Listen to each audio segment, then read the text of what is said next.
Joshua ya. Oke, sakit ya? Hanya Ibu ingatkan beberapa hal, yaitu kesepakatan kelas kita. Yaitu yang pertama, kita menghargai teman atau guru yang sedang berbicara. Yang kedua apa? Laki-laki bisa baca? 1, 2, 3. Menggunakan media untuk secara bertanggung jawab. Ya, hari ini kan kita kelas digital. Bawa HP? Bawa laptop? Oke, jadi digunakan secara bertanggung jawab.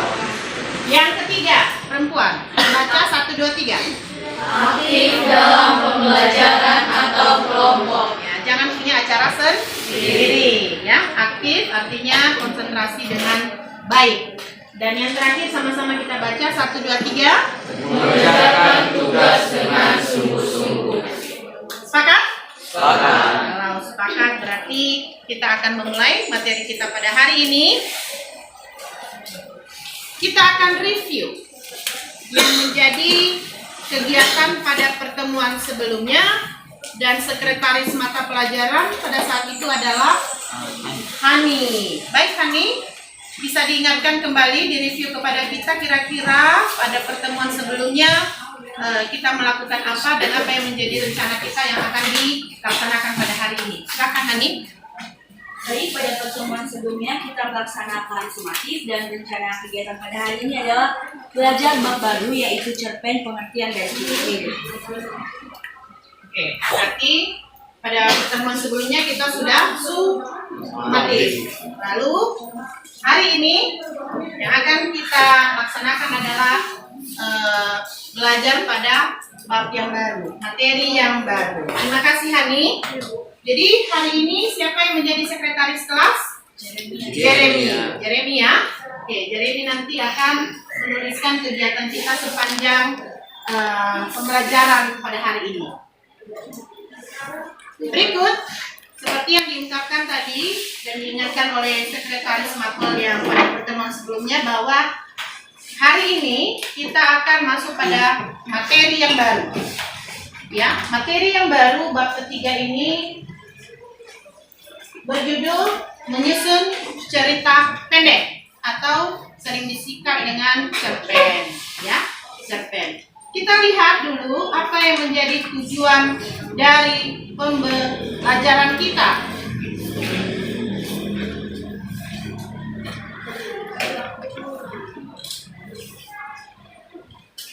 Terlihat? Kelihatan? Kelihatan? Oke. Kita lihat ya.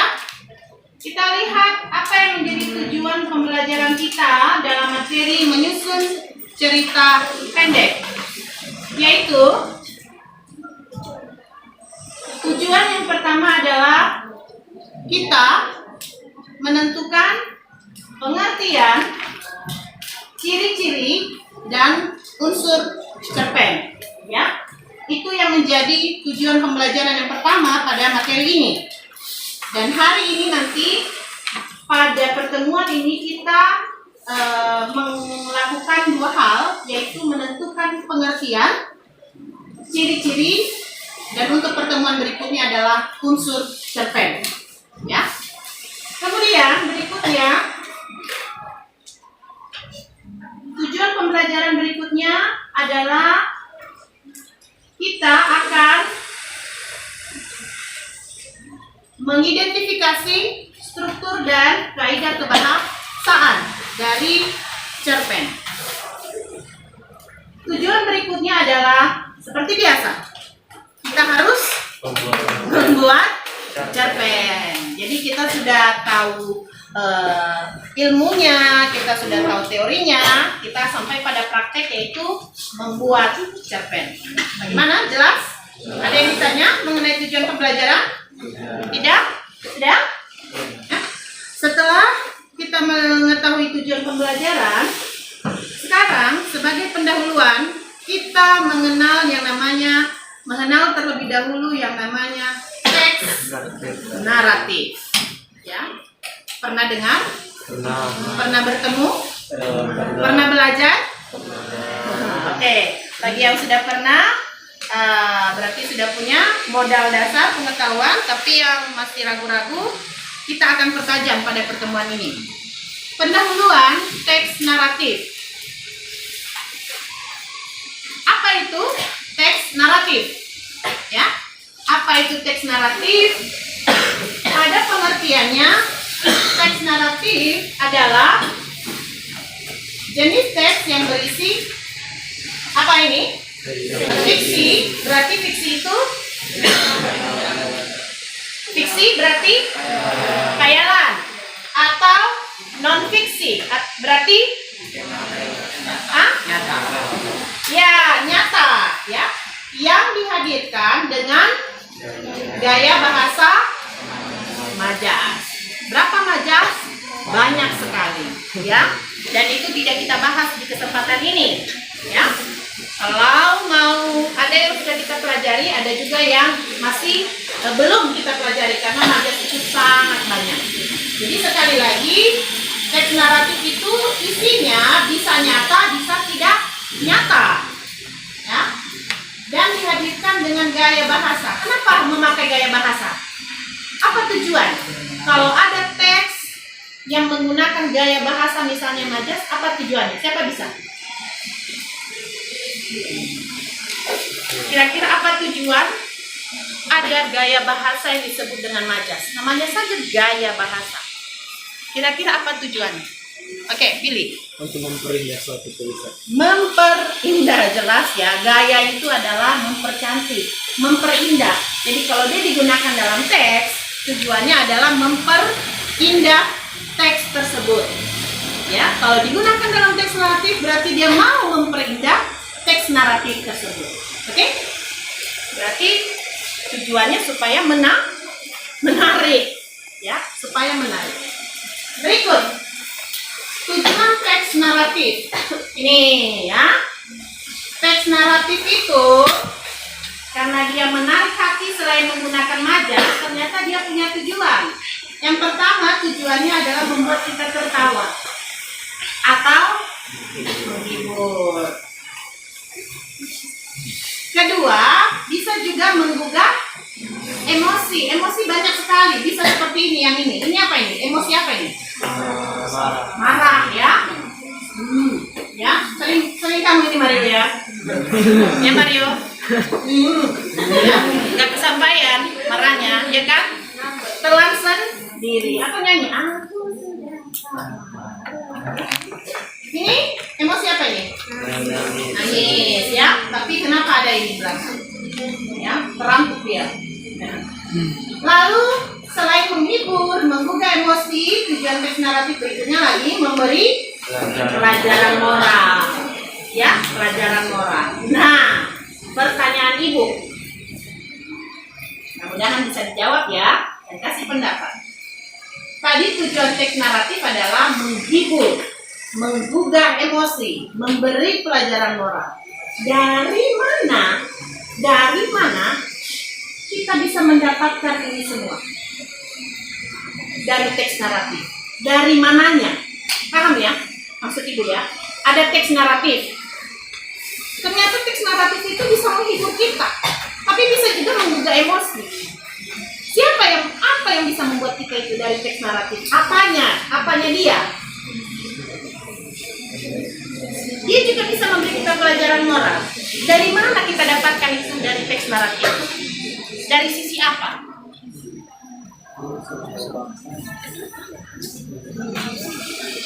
Kasih pendapat boleh lah ya. Masalah kan tidak masalah, namanya saja belajar. Coba kalau sekarang kamu membaca teks naratif, lalu itu ternyata menggugah emosimu, kamu marah, kamu juga mungkin menangis, ya. Kenapa bisa seperti itu? Dari mana hal itu bisa terjadi?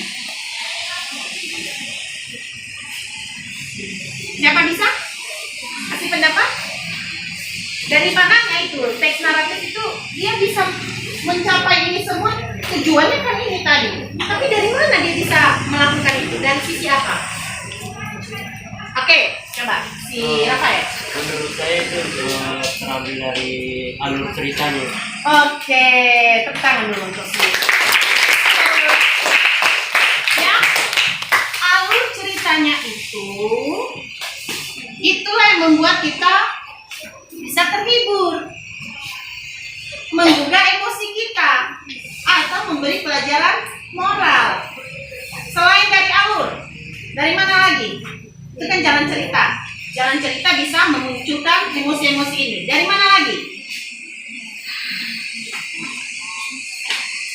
Pernah menonton TV? Ada film yang ditonton? Nah, ketika menonton film, ada nggak yang tiba-tiba menangis? Film Korea pasti. Kenapa tiba-tiba menangis? Karena apa? Ayo Stefani, kasih pendapat Stefani. Karena terjadinya permasalahan. jalan cerita itu berarti ya, hampir sama dengan Rafael. Ya, adakah hal yang lain selain dari alur ceritanya, dari jalan ceritanya yang melo, yang sedih, ya kan? Kita masuk di dalam. Dari siapa lagi? Dari gaya bahasanya. Oke, ya dari gaya bahasanya, pilihan kata-katanya. Apalagi kira-kira? Dari tingkah laku pemeran. Betul, dari tokoh pemeran. Pernah nggak kalian benci sekali sama? Pernah. Tokoh antagonis. Nah, kan dia nggak berbuat apa-apa. Rasanya. Maskan gitu ya. maskan. Nah, jadi semua ini bisa kita dapatkan dari jalan cerita dan karakter tokohnya. Berikut nak, ini dia. Jadi ini nanti yang akan kita pahami bersama dalam atau diskusikan bersama dalam kelompok ya, bahwa ada 3 jenis teks naratif. Yang pertama sifatnya adalah imajiner atau khayalan. Makanya tadi di pengertian disebut cerita yang berisi khayalan. Atau yang kedua faktual, kisah nyata. Tapi bisa juga kombinasi. Apa itu? Dia berupa khayalan atau juga berupa kenyataan. Oke, kita lihat dulu contoh ya. Dari apa ini?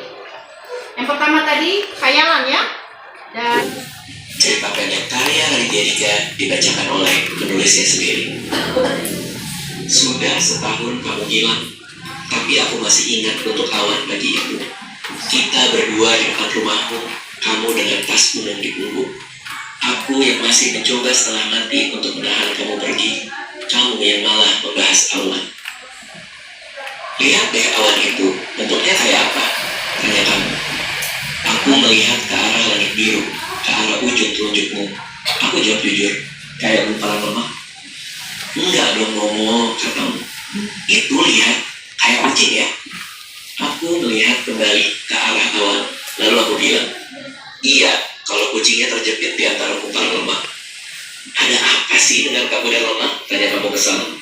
Udah ya, ceweknya mau pergi naik gunung dulu. Harus banget, tanyaku. Aku kan udah bilang dari minggu yang lalu, dia tersenyum. Jangan kangen-kangen amat ya. Seandainya aku tahu setelah ini aku tidak akan pernah mendengar suaramu lagi.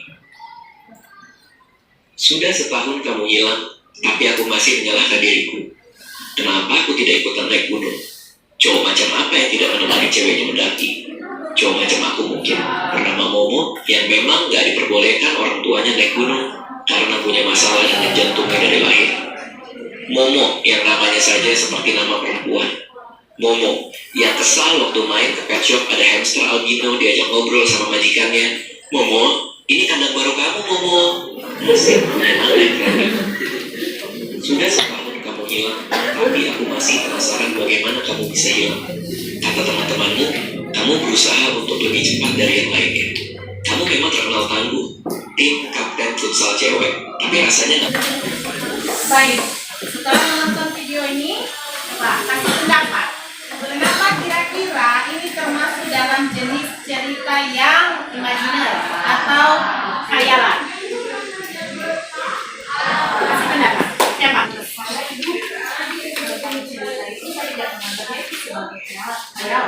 Mungkin aja itu berupa fakta pribadi oleh penulis. Tapi kalau menurut saya, karena cerita ini diceritakan kepada kita, sehingga membuat kita berimajinasi. Bisa berbicara. Oke, baik. Kalau si Arya lebih menganggap itu fakta, ya. Ragu-ragu dia kalau imajinasi. Ada nggak sisi-sisi di dalamnya yang berupa imajinasi? Khayalan si tokoh. Ada khayalan si tokoh di dalam cerita tersebut? Ada. Oke, Rafael. Apa? Misalnya? Misalnya pas ada kucing tadi, dia berimajinasi kalau contohnya dia bertanya sama kucing itu, kenapa tuh? Kalau dijawab sama kucing itu nggak apa-apa cuy, mungkin dia langsung buat channel YouTube dan Vlog. dia vlog. Jadi itu adalah sisi khayalan ketika si Meong diajak komunikasi. Apalagi sisi khayalan yang lainnya. Di pembuka dia sangat jelas mengungkapkan sebuah hal yang imajinasinya sebagai seorang tokoh dalam cerita.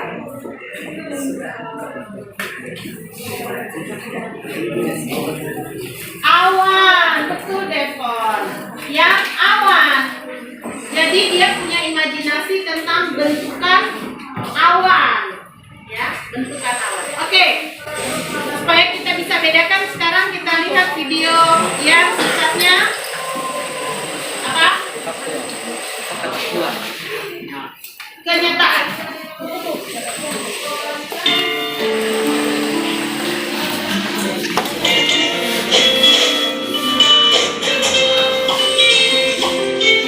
Lelaki itu adalah pahlawan dalam hidupku. Aku bisa bernapas, tumbuh dan berkembang karena pengorbanannya. Tanpa dia, aku bukan siapa-siapa di dunia ini. Dia selalu memberikan kasih sayang, mengenal berkorban demi aku. Dialah ayahku, sosok penutup tangguh, dengan ikhlas menggerakkan seluruh tenaganya, tanpa lelah demi anaknya. Engkau adalah sosok ayah yang tak pernah mengeluh. Engkau tak peduli berapa lelah keluarganya. Engkau tak peduli. Ya, ini masuk dalam jadi teks naratif yang faktual. Kenapa faktual, Brian? Nah, ini ya dan fakta ya, karena dia mengangkat tentang perkembangan ayahnya, ayahnya yang rela melakukan apa saja asalkan anaknya dapat mencapai suatu cita-cita yang membuat dia bangga. Iya, bagaimana kita tahu bahwa itu fakta? Benar-benar itu adalah sosok ayahnya. Dari foto, ya, itu pasti foto ayahnya, ya. Tidak mungkin dia pinjam foto orang lain. Itu adalah foto ayahnya. Itu salah satu yang menjadikan bahwa ini adalah kisah nyata, ya, kisah nyata. Jadi foto tanpa editan ini sepertinya ayahnya. Dan yang ketiga adalah kombinasi. Adanya nilai-nilai apa? Di sebelah darat kampung Imajinasi ada dan gunung yang tidak begitu besar. faktual. Disebut gunung barangkali tidak tepat karena areanya terlalu kecil. Lebih tepatnya disebut bukit. Tapi penduduk kampung sejak dulu sampai sekarang menyebutnya dengan gunung beser. Kenapa ini kita sebut kombinasi antara cerita imajinasi dan faktual? Di mana sisi-sisi yang menyebutkan dia adalah faktual dan satunya adalah imajinasi. Dia yang mana faktual di situ? Kalau menurut aku yang faktualnya di situ ada gunung di situ, mungkin itu ada fakta di kehidupan nyatanya. Kalau yang imajinasinya yang saya lihat mungkin imajinasi orang penduduk tadi tentang keangkeran gunung yang mereka lihat. Betul sekali. Data ada negara Belanda ada nggak? Faktual. Gunung Beser ada nggak? Ada. Tapi keangkerannya? Itu masih dipertanyakan. Apakah ada maling budiman? Belum tentu. Apakah Robin Hood itu memang ada? Kita nggak tahu. Itu bisa saja imajinasi yang terjadi. Jadi ada fakta-fakta. Lokasinya itu fakta. Negara Belanda itu fakta. Kalau kita cari sekarang Belanda tetap ada, ya kan? Jadi ada sisi faktual. Tapi tentang cerita si maling budiman atau apa itu bisa karena dongeng yang beredar dari mulut ke mulut. Oke. Maka kita sudah belajar tentang jenis dari teks naratif. Ada berapa? Ada 3. Nah, sekarang pertanyaannya, apakah cerpen termasuk dalam teks naratif? Itu pertanyaan. Apakah cerpen termasuk dalam teks naratif? Sehingga untuk menjawab itu nanti di kelompok, kamu harus bisa menyimpulkan pengertian dari cerpen. Bandingkan dengan pengertian dari teks naratif. Apa ciri-ciri dari cerpen? Bandingkan dengan ciri-ciri yang tadi sudah kita dapatkan dari teks naratif.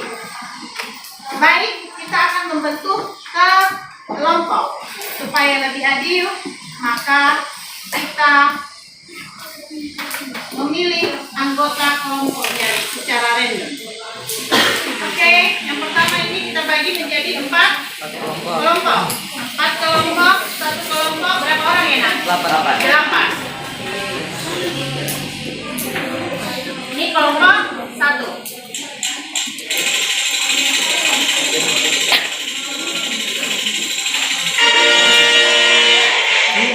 Joshua.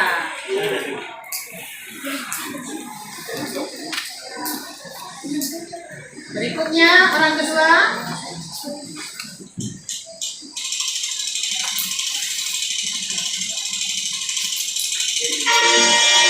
Ya, Sel.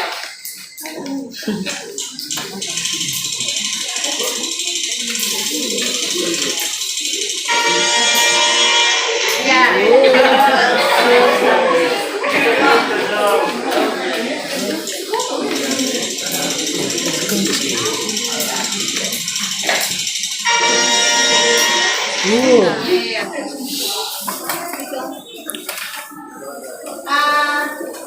Mari membentuk kelompok sesuai dengan kelompok yang sudah terpilih.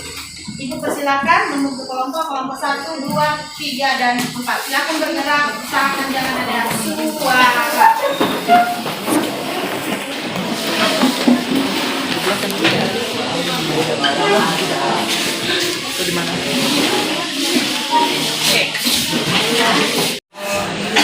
Kelompok 1 sampai sini.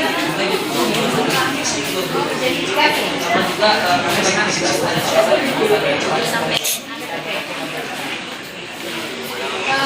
ceritanya tentang apa judulnya? Kelompok 2 ceritanya tentang judulnya teman-teman. Kelompok 3 kasih ibu. Kelompok 4 berarti kira-kira sama ya.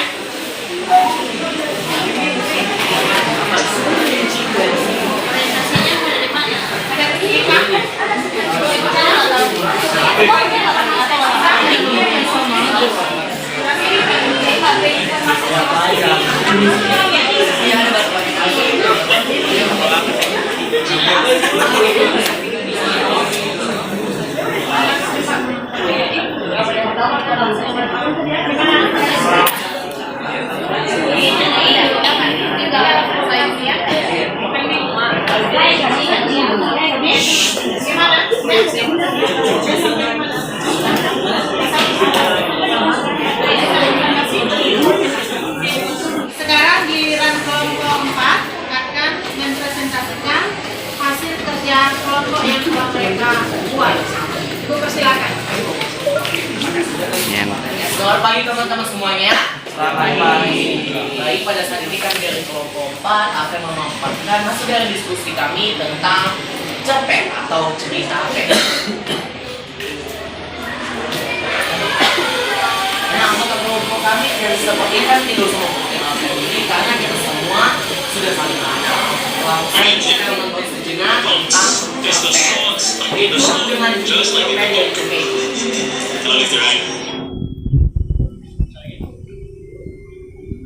kemudian tema, tokoh, alur cerita, dan juga latar belakang.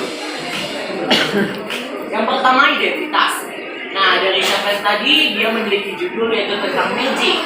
Pengarangnya pada cerpen tersebut tidak dicantumkan, tapi cerpen ini diterbitkan oleh perusahaan MOS Singapura pada tanggal 9 Februari tahun 2018. Cerpen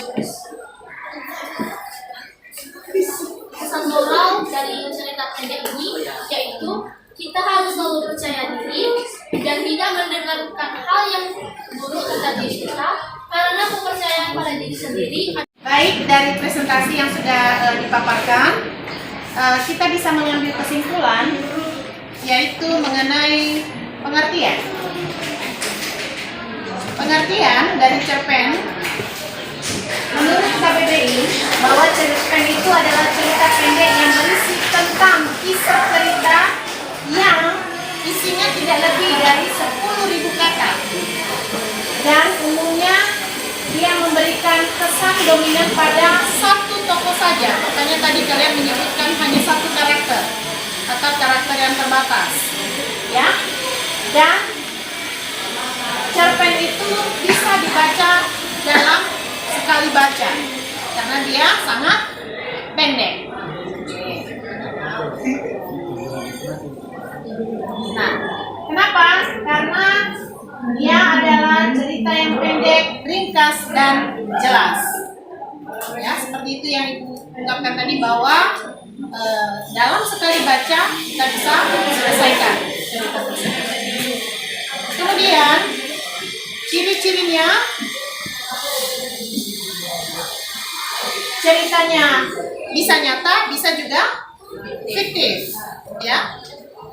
Mungkin kelompok tertentu karena dia bertemu dengan cerita yang nyata, tapi ada kelompok lain yang bertemu dengan cerita yang fiktif. Ciri yang kedua, dia fokus pada satu karakter cerita. Misalnya hanya tentang seorang yang bernama Arman tadi, ya, dan tokoh-tokoh pada kelompok yang lain juga. Kemudian hanya membahas masalah yang penting saja, ya. Kita bisa menyimpulkan bahwa cerpen ini termasuk dalam cerita atau teks naratif dengan ciri-ciri tertentu, yaitu apa ciri-cirinya tertentu? Yaitu tidak lebih dari karakternya hanya satu karakter saja atau terbatas. Oke, demikianlah kesimpulan kita pada pembelajaran hari ini. Materi kita pada pertemuan berikutnya adalah unsur-unsur dari cerpen.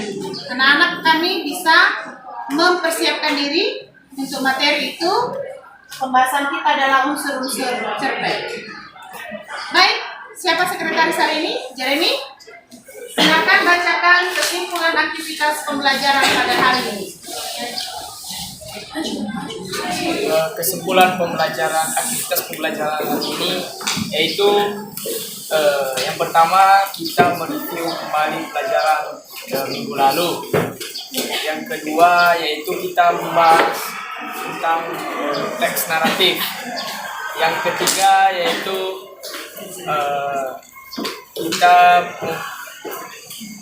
kita membahas tentang cerita pendek atau cerpen.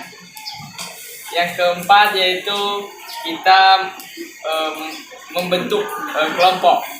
Dan yang kelima yaitu kita membahas tentang unsur-unsur cerpen.